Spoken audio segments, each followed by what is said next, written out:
Hi everyone, it's Alain Dandurand. I want to talk about the legalization of narcotics. So far, you can purchase marijuana. If someone wants marijuana, it's really easy for them to have access to marijuana. But the truth is um, there's a lot more narcotics. There's more than marijuana, and the best uh, the best thing we could do is to legalize all narcotics, with the exception of narcotics that are really bad for the brain, that damage the brain, like smack and crack, crystal meth, and mescaline. Narcotics like that, which damage the brain, would be illegal to fabricate and to sell, right? But the how it is that if people want narcotics, they're going to get narcotics, right? The problem with people getting narcotics is it revolves around crime. It's criminal organizations that fabricate and sell narcotics. So the best thing we can do for the whole world is to legalize all narcotics.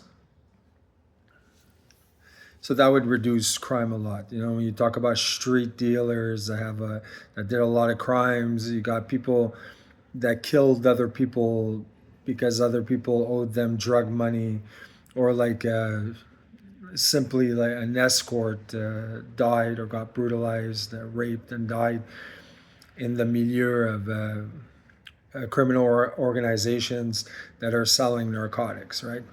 So we could reduce crime a lot, and we could keep it under control. And the way we keep it under control, if we legalize narcotics, is you cannot use more than your prescription. So then it would be a psychiatrist and doctors, specialists, that would be the only ones that would prescribe narcotics. So you could only have a certain amount a week, a certain amount months, a certain amount a year, so people don't overdo it. So there's no drug overdose, so they don't sell it themselves. And the best way to do that is that it's only by law large pharmaceutical corporations that fabricate narcotics and distribute it to pharmacies or pharmacy companies within a nation, right? So you got only large pharmaceutical corporations fabricating narcotics, which then goes to the retail of pharmacies, right?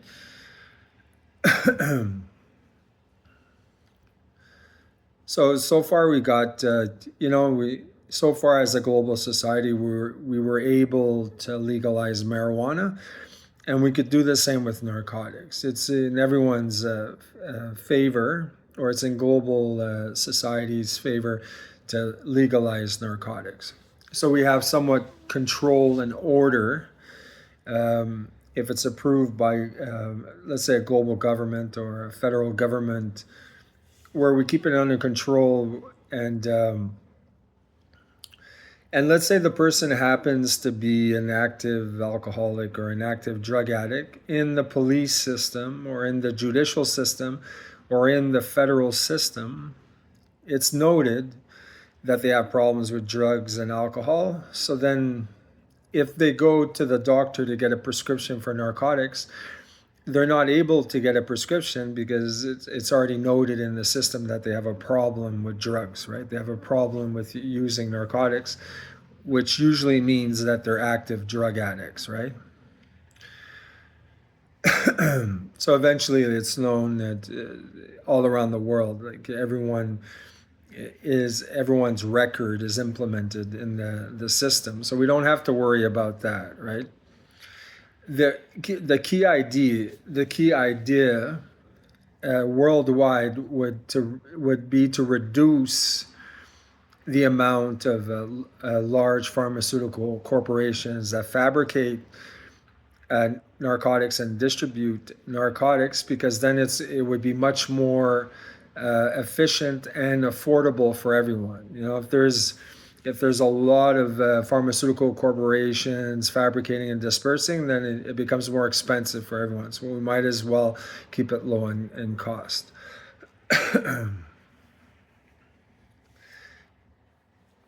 So usually how you would do that is you need consent, right? So there's like officials working in every federations. We have 118 federations, 118 countries. So we need consent from officials in every federation to manufacture narcotics in a legal way and to disperse it in a legal way, right?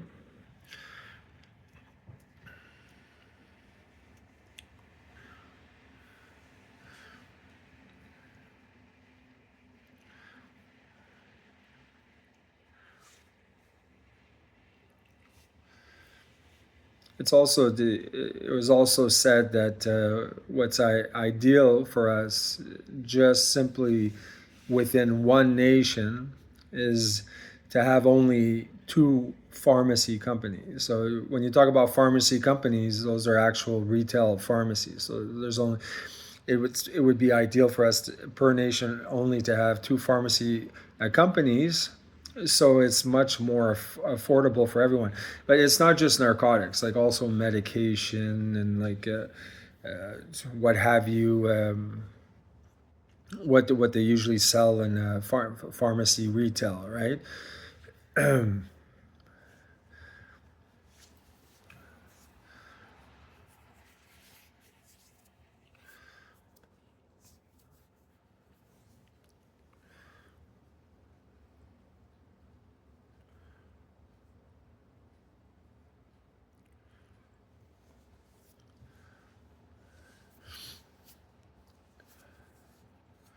The problem that happens is that criminals or criminal organizations, uh, they still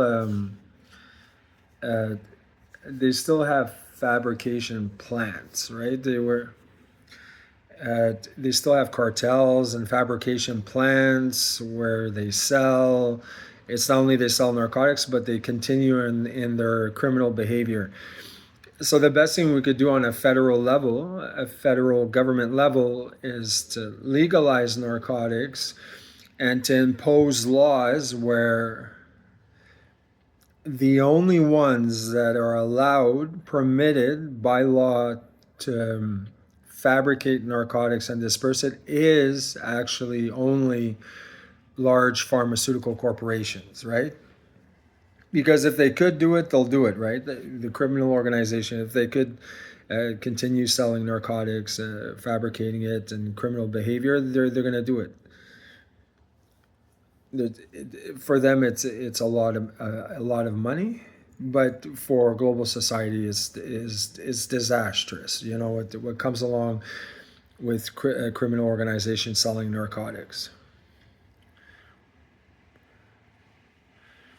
So on the prescription, it's in the system. You get the prescription. It could be a family doctor, a psychiatrist, another type of a doctor, um, and it's in the system. You got a prescription, and you can't just go back and get another one right away, because it's only a certain amount every week or every month or every year, a certain amount a year, or you can't have like double or triple prescriptions, right? So that's the order that I was talking about. That's how we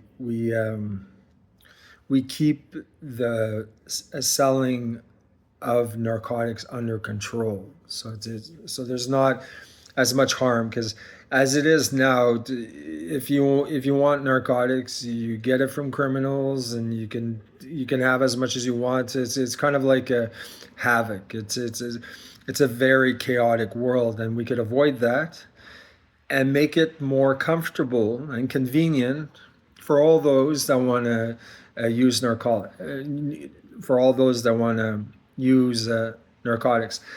For myself, even if they would legalize narcotics worldwide, I would not use narcotics, nor would I drink alcohol. I've been sober 23 years. But uh, uh, I understand the logic why it's better to legalize narcotics for everyone. You see what I mean? It just makes it so much more easy, accessible. It makes it so much more fluent um,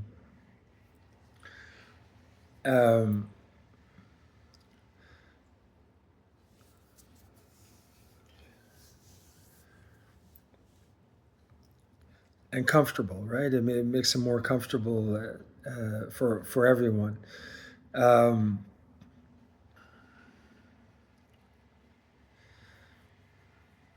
So then you got countries working together. I call them federations, right? Officials that work in federal governments. So you got the countries working together.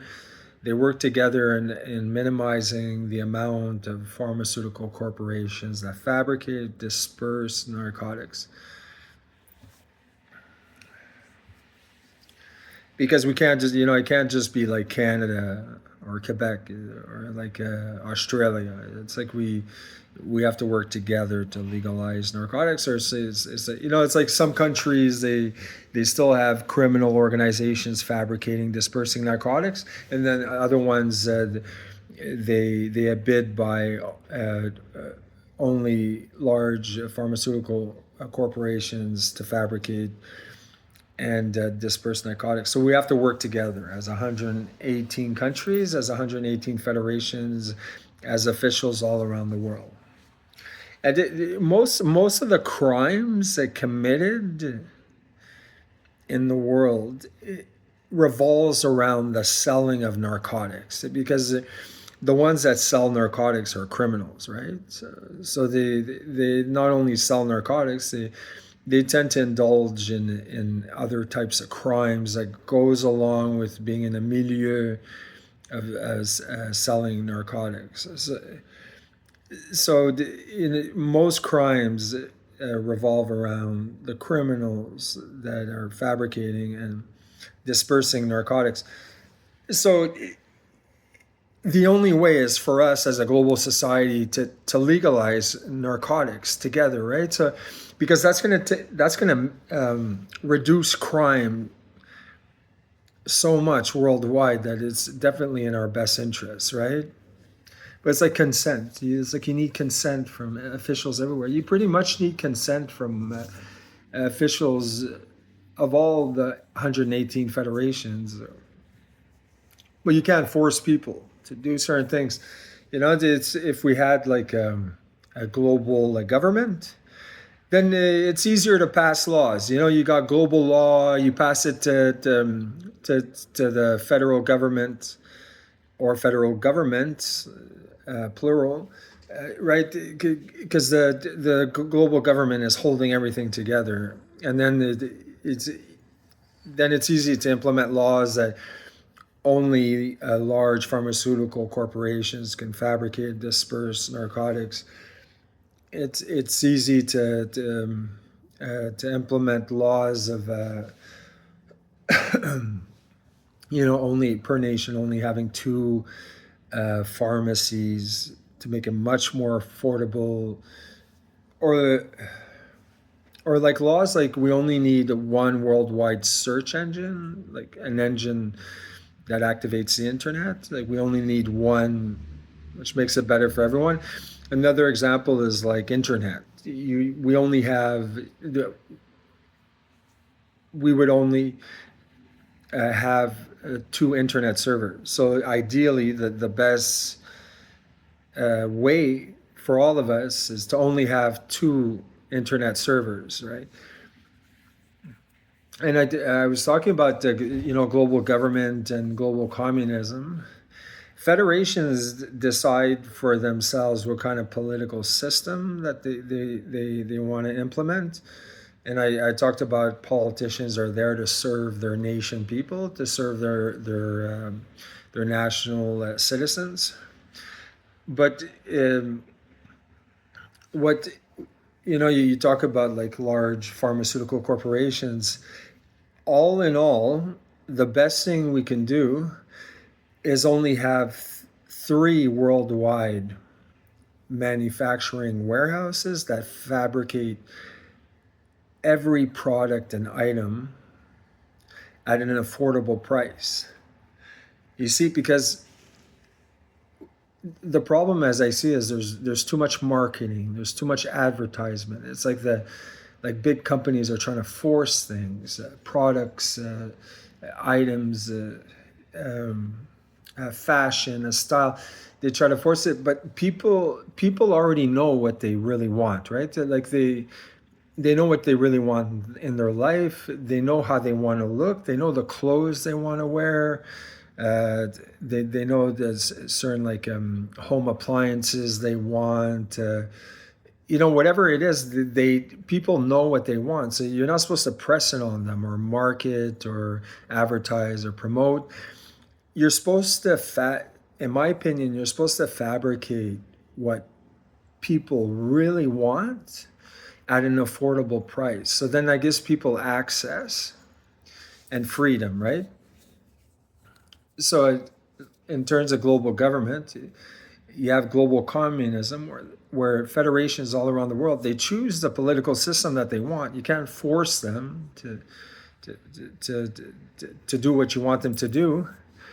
But when you're talking about a global communism, it's so much more worth it for all of us to only have three worldwide manufacturing plants, like worldwide manufacturing warehouses that fabricate all products and items that people really want at an affordable price. You see?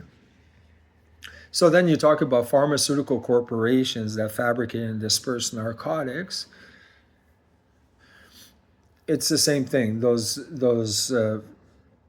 pharmaceutical corporations are included in the three worldwide manufacturing warehouses, right?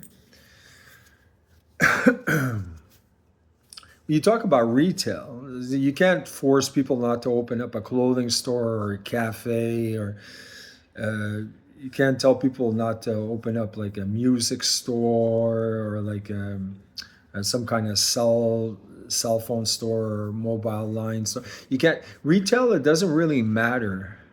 The only thing I would suggest in terms of retail is that you live by the principle and the concept that you're offering society what they really want. It's like you're by your retail store, you're serving society. So I was talking about the politicians running a federation. They're there to serve their national citizens. But when a retail store, it's the same thing. You have the products and items that people really want, and you're there to serve them at an affordable price. But you could have a lot of retails in one nation. You don't. It's not the same as manufacturing plants or the pharmaceutical corporations, or you got the one search engine, only two worldwide internet servers. That right? Retail is different. But my theory, you got the catwalk in a fashion show. It's a product. They produce fashion shows and they market like clothing, right? I see it like let's say you have a fashion show on the catwalk, and they're showing a certain style, a certain clothing, or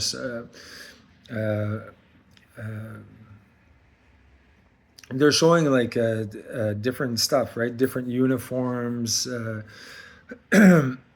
So the catwalk becomes it becomes a show that has the purpose for owners of retails or clients themselves to buy these clothing, this wear from fashion show catwalks, and to put it into retail. It's like the fashion show, the models on the catwalk and what they're wearing.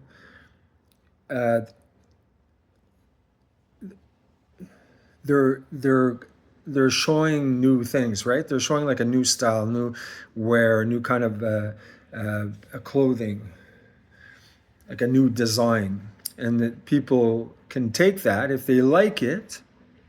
They can take that what the model is wearing on the catwalk and put it into their retail store. So then you got when you have fashion shows on the catwalk, it serves more of a purpose, right? It's like you're not really forcing anyone to buy anything. It's not just for the sake of looking good and models that look good. The catwalk, the fashion show, has the purpose of introducing a new style of clothing that retail owners could put inside their store, right? So then, so then it's fun. You could go to a fashion show and I like that and that, and I'm going to put it in my store at an affordable price. What happens with what happens with big brand names, marks, and labels is that global citizens they're paying a lot more money, like a ridiculous amount of money, because of the name, the label, and the mark, right?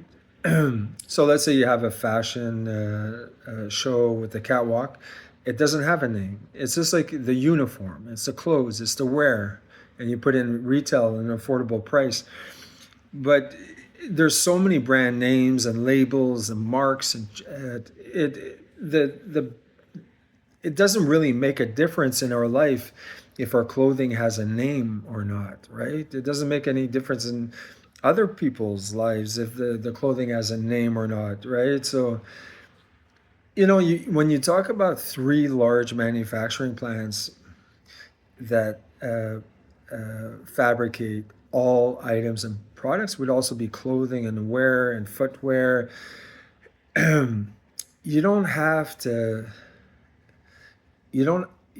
You don't have to sell it with a name, because the problem is that people are paying a lot of money just for a name. Like it's like you have a piece of paper and you write down a word and you show the word, and then people have to pay like a lot more money because there's a word on the paper. As as absurd as that analogy sounds, right? It doesn't make sense for us to pay a lot of money just for a word or a name or a label, right?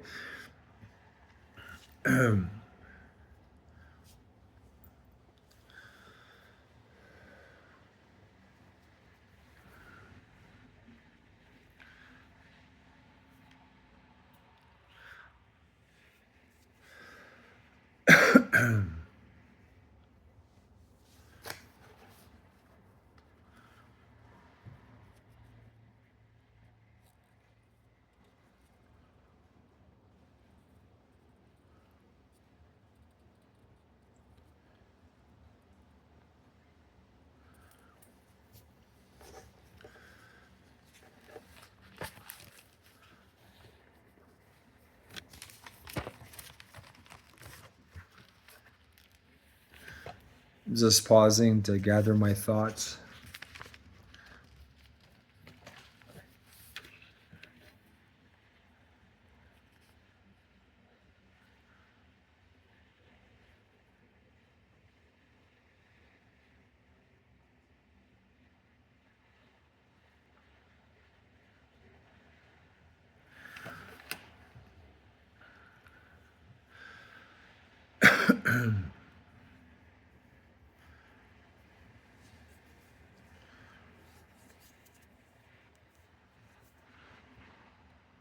So you got like I'm talking about global communism. Uh, you could have like federations or nations in the world that are more capitalist, less socialist, and it works well, right? In contrast to other federations, other countries, it works well.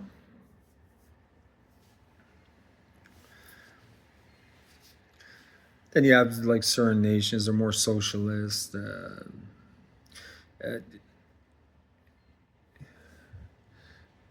it's like mobile lines. If you have a lot of mobile lines in one country, then it becomes more expensive, right? As opposed to having two or three.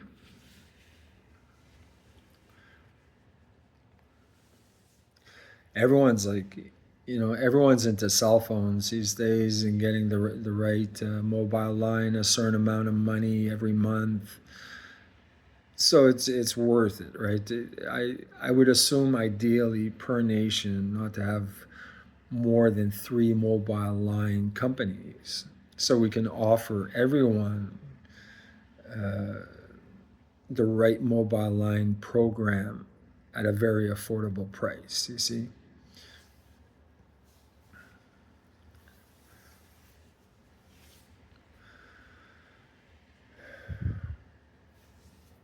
It's the concept of like the concept if you could make more money, why wouldn't you just make more money?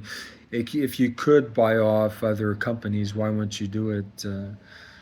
It's if you could make more profit, why wouldn't you do it? But the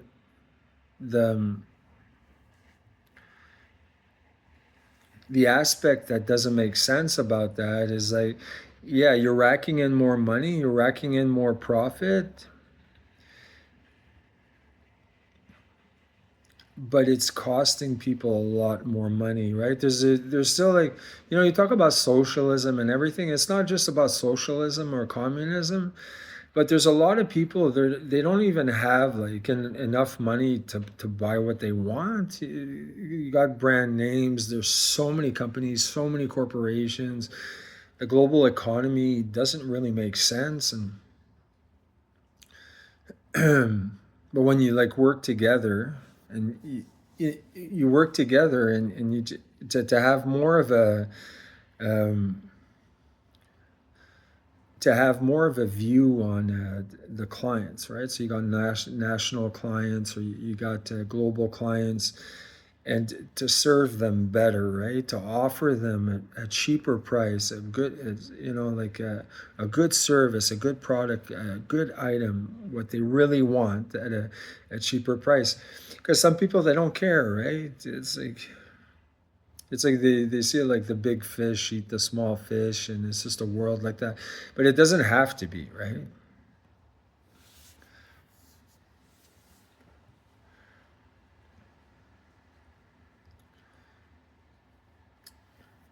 Some people, they have like billions and billions, and like one person could have billions and billions, and like there's, I don't know, like there's like two-eighths of global society, they're suffering too much because they don't have enough money, right? But these are all things like we can strategize together as a global team or global officials to come to kind of consensus, like what's best for the world in terms of global economy, what's best for the world in terms of global law, what's best for the world in terms of manufacturing items and products, what's best for the world in terms of offering services,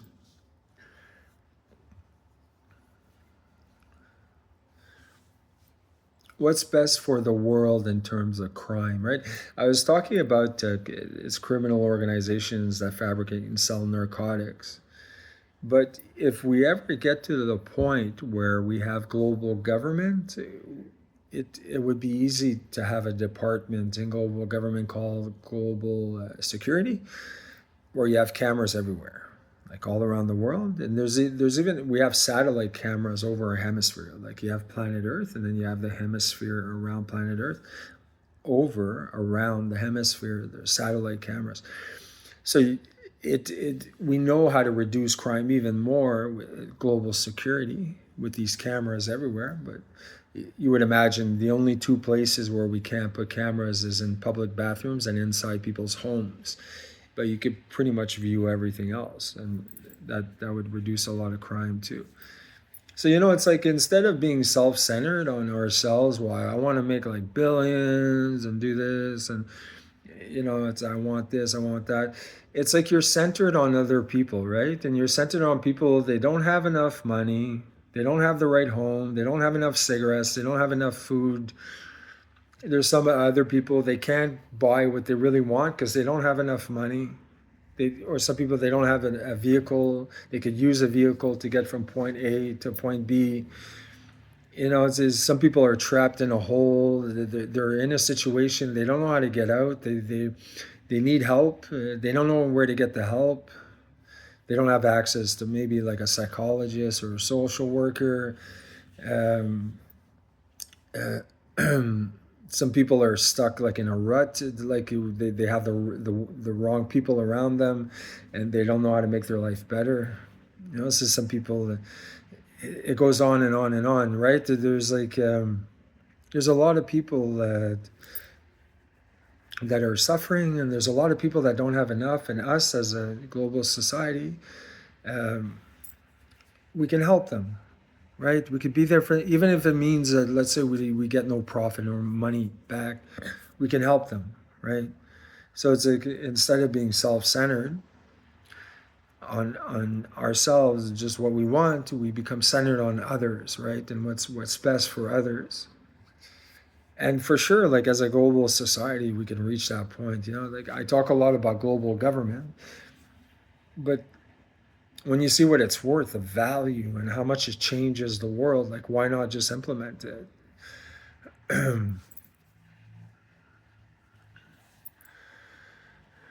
Yeah, I find it sad. I find it sad, like the people that are poor in the world, and like there's other people they feel like they don't deserve to get better, to have a better life. They believe they don't deserve what they want. A lot of them got really badly abused, and there's a lot of politicians. They just want to implement what they want to implement. Um, they want to do business, but they're not really taking care of their national citizens. They're not taking care of their people, right? Like I said, there's a lot of like families. Like in a country, you have like two, three families that have the most money. And because those two, three families have the most money, they're the ones that are political. And they implement whatever system they want to implement. But then you look at the system, and this system, these three political families, they act out like criminals because they have more power, more money, and they could implement whatever system they want. They act out like criminals. And they have the power, right? To say they have the military power. So this might be happening in a lot of different countries, and it's like no one's really doing anything. And sometimes, like the best thing we could do with that is to have a type of global government that securitizes people, and that uh, puts an end to large criminal organizations, even if it's political. In a federation, you're putting an end to large criminal organizations, right? It's not because you have the power and you have the money, you could do whatever you want. There's you can't do whatever you want. You can't like hurt people. Like I'm sorry. It's like I'm telling people what to do, but my opinion is like you don't have the right to hurt or harm anyone unnecessarily. You don't have the right to rape or brutalize anyone unnecessarily, and you certainly don't have the right to kill anyone unnecessarily. So if we work together as officials all around the world, we could start like resolving these problems, right? You talk about a political system. You talk about global economy. You talk about poverty. You talk about socialism, a certain amount of global communism.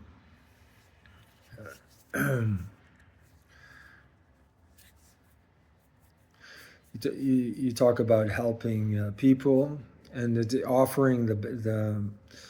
offering really good quality at a really affordable price. And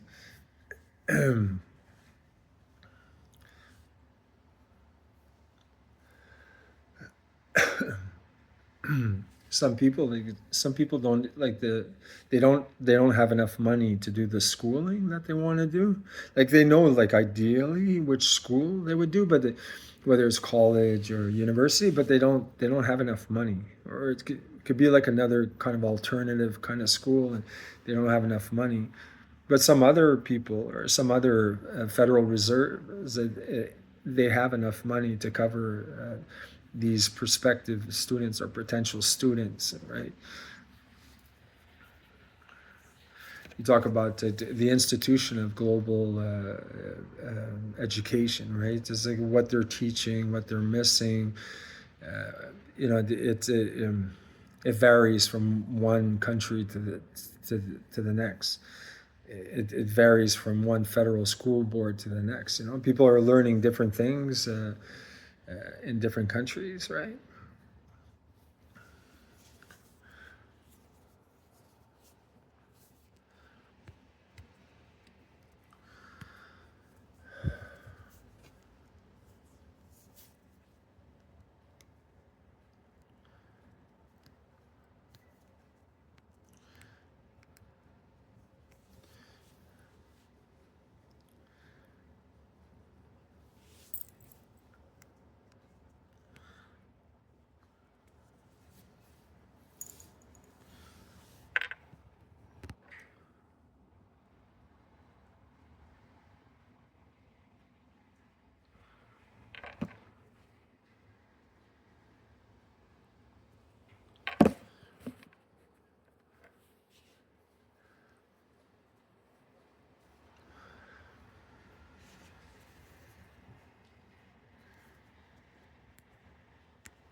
Working together, right?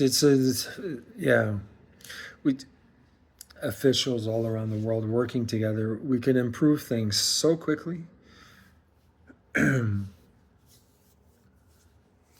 about retail and schooling. Uh, you got global communications, right? It's like a new field of study, communications. Like a lot of students are going into communications. The cell phone, the internet. You got pictures. You got books, cameras, video.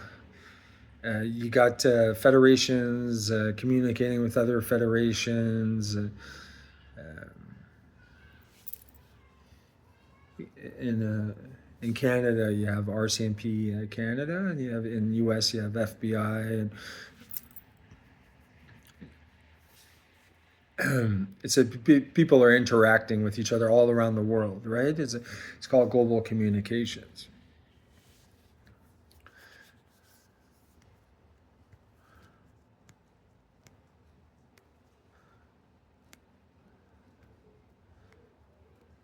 To have the money when we work together, it's easy. It's easier to have the money to cover everything else. You talk about like three large manufacturing plants and poverty-stricken areas.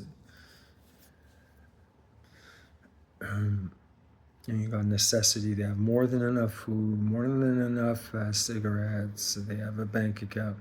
They have the right home. More than enough money, right? It's like if it was a bunch of officials around the world all working together, us all working together, it's easy to provide that, right?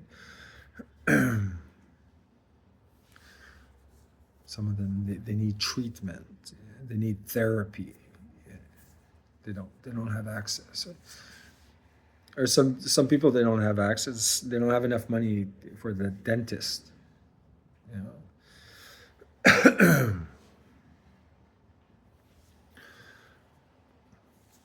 I was thinking I had an idea like about it's a like in a nation they have underground trains. It's public transport, underground trains, and then on the ground they have public transport buses. But I was thinking eventually we could put under the ocean transport, like from Atlantic to Atlantic, Atlantic to Atlantic, Pacific to Pacific, Pacific to Pacific. It's like you have like departure to destination Atlantic Ocean. Then you have departure to destination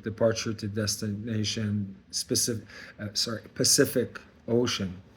So it's like you have like it's like a subway under the ocean, and it's really fun because you travel from the west to the east or the east to the west under the ocean. You can see all the fishes and the mammals and the sharks. So it becomes something really fun because there's windows, right, as you're traveling under the ocean. If we do it safe, it's it's another source of transport. You can make it commercial, like you can make it more like public transport, like government transport.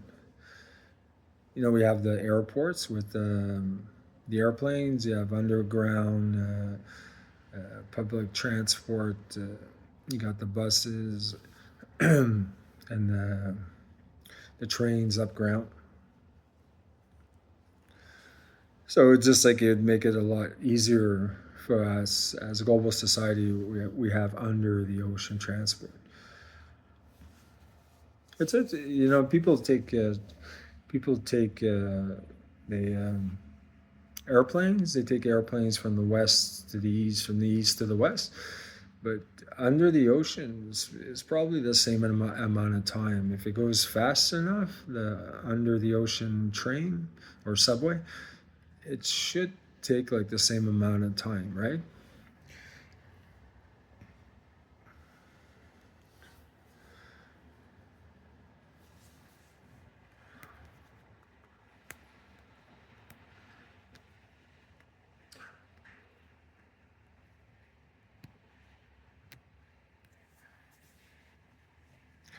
Got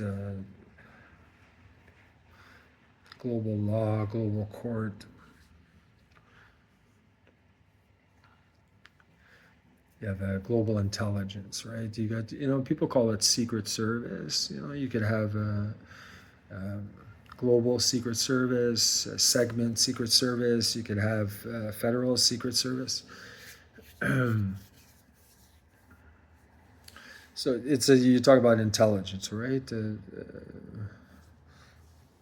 I believe Russian intelligence is in Moscow, and then the U.S. It's in New York. So you got like when you have global government, you got two departments, global intelligence, working together to securitize people, to protect people, to bring justice, to resolve problems all around the world. You have Quest, aligned Quest. You want to phone global government. You need help somehow. Talk about license, permission, social insurance. You got global social insurance. We got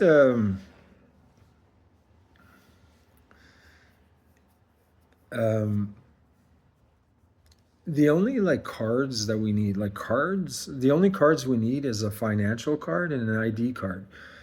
Like on your ID card, you have your address, your hospital, where you were born, the time you were born. It has your social insurance number. It has like the information in the system. Your ID card has your driver's license, your medical insurance card. It has like where you work. It has like all the information about you on just one identification card.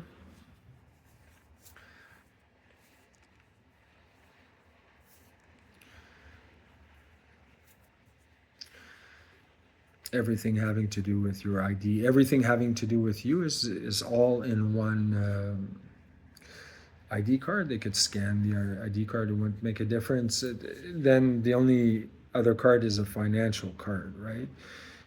You have your banking accounts, loans, bursaries, subsidiaries, um, mortgages, the bank you're with.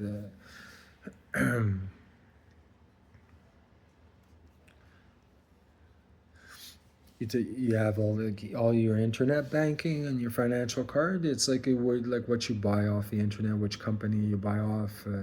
They have Amazon, so all your Amazon information is in your financial card. Then there's your credit.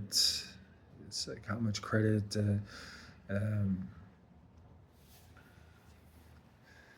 Right? It's like your credit card is in just one financial card. Like everything having to do with finance is just in one card. If you lend money, you're on like a payment program. Like you have to pay back a certain amount every month. Let's say you bought a condo, but you have to pay back a certain amount every, I don't know, 6 months.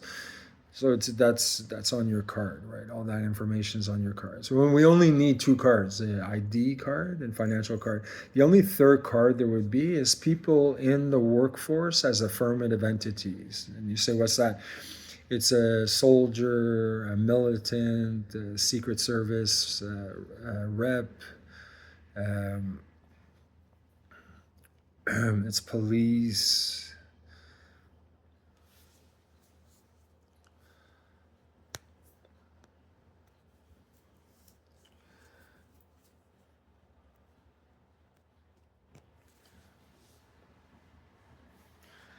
Right? It's a what that's called is affirmative entities inscripted in the workforce. So you cannot go all around the world. It's like you can't go and buy guns and bullets unless you have a military card. So they scan your military cards, it has all the information, like with the guns, the bullets, the guns, the other weapons that you bought.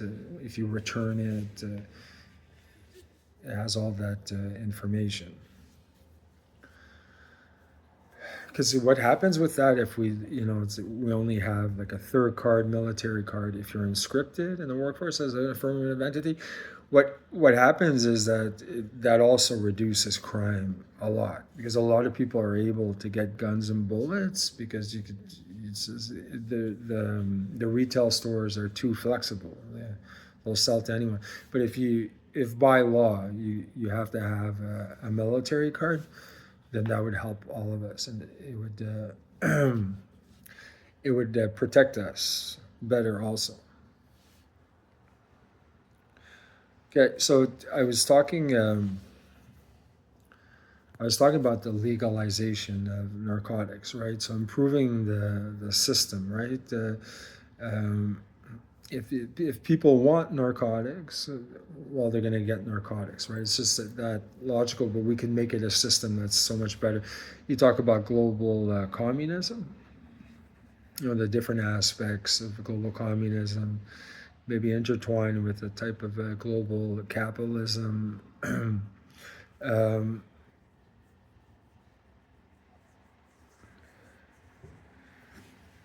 and then finally, I was talking about the cards to simplify things. It's two cards, right? It's financial card, ID card. So I'll leave it at that. Thank you for tuning in. My name is Alain Dandurand, and I love you. Until next time, bye-bye.